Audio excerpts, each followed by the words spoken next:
like it, Tanner, huh? Like it? I did. Hey, do you not like it? What's so good about it? Come on. You saw Great. these You got up, the you opposing saw team these up helping her. emotional types up here in Marin County. Huh? What's that? Respect. Yeah. You know, ESPN called this the sports moment of the year in 2010, I believe. Okay. Wasn't the Super Bowl? It wasn't. This was ESPN's sports moment of the year. And quite honestly, people around the country, whether they're baseball coaches or any sport, they like this. Okay. And we like sharing it because we think it's such a great example of honoring the game. Honoring the game is our way of talking about sportsmanship at a high, pure level. And we say that honoring the game gets to the roots of positive competition. Where roots, another acronym, roots stands for 5 key areas that we always show respect for. Okay? I'm going to quiz you returners. Let's see if you remember some of these. The R, respect for. I'm glad I wasn't your trainer last year. Respect for, what do you think? Take a guess. Respect for the, starts with an R. Yeah. The rules. Respect for the rules. Why do we have rules in baseball? Why? It would be anarchy otherwise. Okay, to give the game a structure, to define a winner and loser. What else? Why else are there rules? Keep it even, fair. To create as level a playing field as possible, to create fairness. Why are there different rules in Little League Baseball than Major League Baseball? They're scaled to Safety.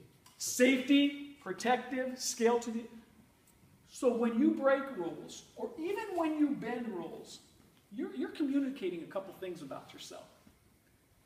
I don't care that much about fairness, and I don't care that much about the safety of eight-year-old boys playing a game that is potentially dangerous. Okay, how about the first O? You can tell from the picture, respect for Other team. the other team. Or, as PCA calls it, the opponents. Yeah. How do you show respect for an opponent? At PCA, we think you do it by competing fiercely and friendly. We think you can do both. Competing without hatred. The opponent is actually a gift. We want to get the most out of Little League Baseball. I'll tell you, it's a lot more fun when there's 9 or 10 other teams to play against. What a wrong life lesson we would be teaching.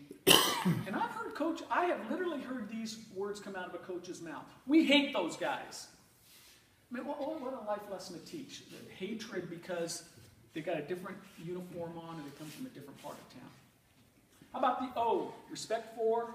Officials. Yeah, okay, the umpires. One of the hardest parts about honoring the game, respect for officials, umpires. Why is it hard to always show respect for the umpires? Because as David, not because they're stupid, as David says. What's that? No. They're always wrong. because calls don't go your way. They don't go your way. Yeah, half of the players are not going to like what the decision was. It could be the right call, and half of the people are still upset that the umpire got it right. They wanted it. Okay? But They'll make mistakes. they all make mistakes, but not the major league umpires. They always, even those guys who are the best officials in the world, highly trained, experienced, have worked their way up, they don't always get it right. Do you have major league level umpires? What do you have? You got little league umpires. Don't expect major league quality umpiring. You ain't gonna get it. How many of you have been umpires? Easy? Yeah. And what are these guys that are umpiring the games this year? What if they all decide to say, the heck with this, I'm not doing it? Then who do we have umpiring? The coaches. The umpiring isn't going to get any better. You know? It's Oh, not going to be any easier on The you coaches guys. are way worse than the umpires. All right, so, you know, let's be appreciative of our umpires. And when they blow it, let's try to maintain respect for them. Remember that behind that blue shirt is a real person like you and me. How about the T? Respect for? Teammates. Yeah. Okay. Another life lesson. When you join a team, your behavior reflects on the whole group. When you're part of a team, there's a range of ability levels. And if we want to be the best we can be, we want to bring out the best in everybody, not just the best player, but the least experienced player. Empathy, right? Is empathy up there? You should have that one, empathy. How about the S, respect for? Yeah, probably the most important one, respect for self. And how do you show respect for yourself as a Little League baseball coach? At PCA, we say you do it by living up to your own standards, even when others don't. So if you're the manager of the Reds, and the manager of the Dodgers is a jerk and doesn't do it this way, it doesn't mean that you change your behavior.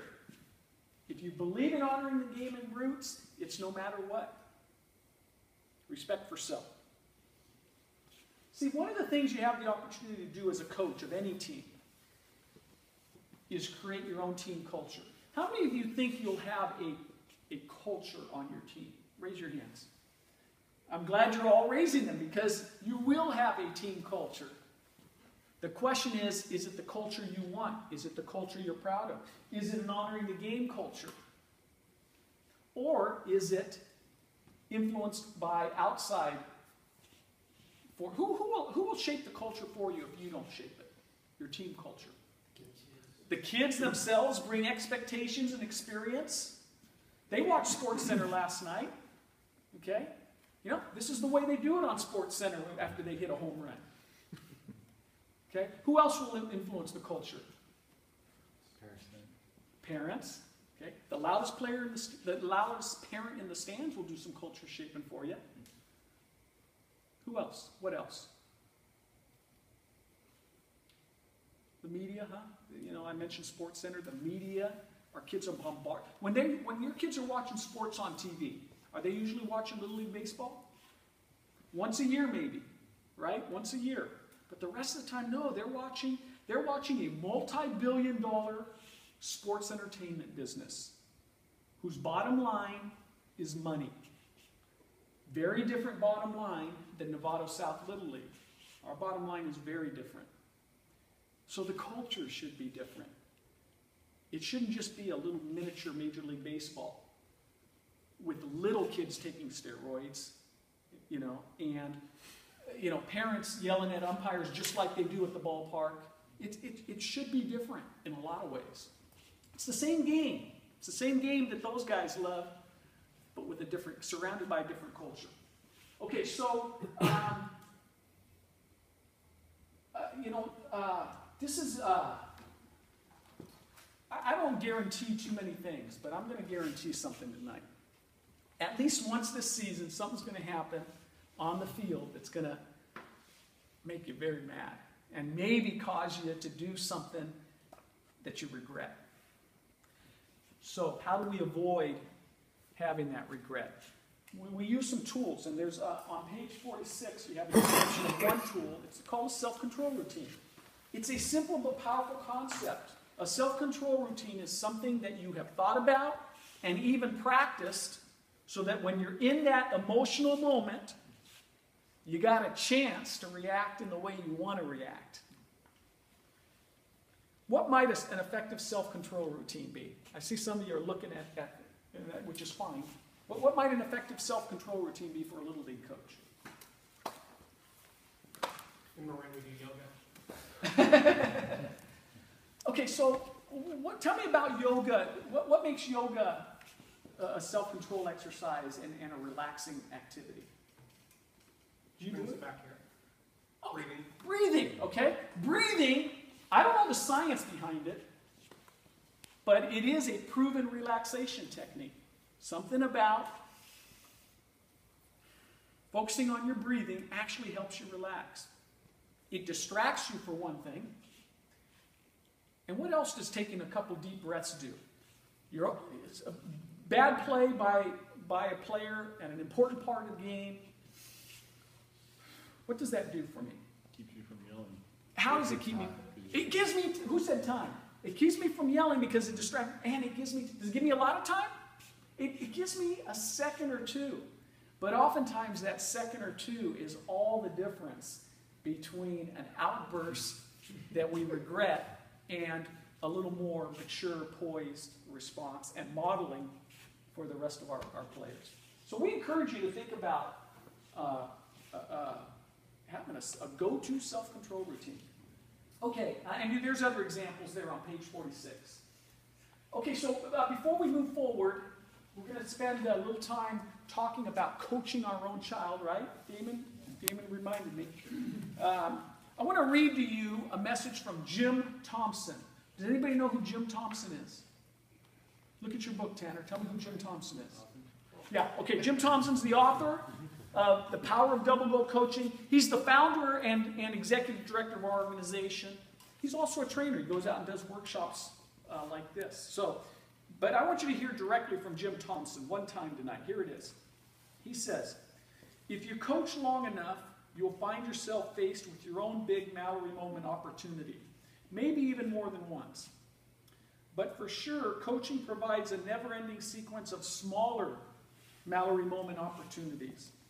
My challenge to you is, by your actions time and again in those moments, to elevate the game the way Mallory Holtman did. Okay, so these are the 3 principles of positive coaching. If I quiz you on the way out, what are the 3 principles? You will recite these to me. Everyone signed in? Clipboard? You haven't signed in? Can we get the PCA clipboard up here? All right, let's take a look at this scenario right here, the one you guys asked about.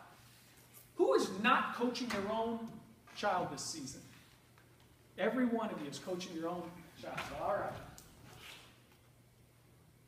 Damon, would you read that one to the group?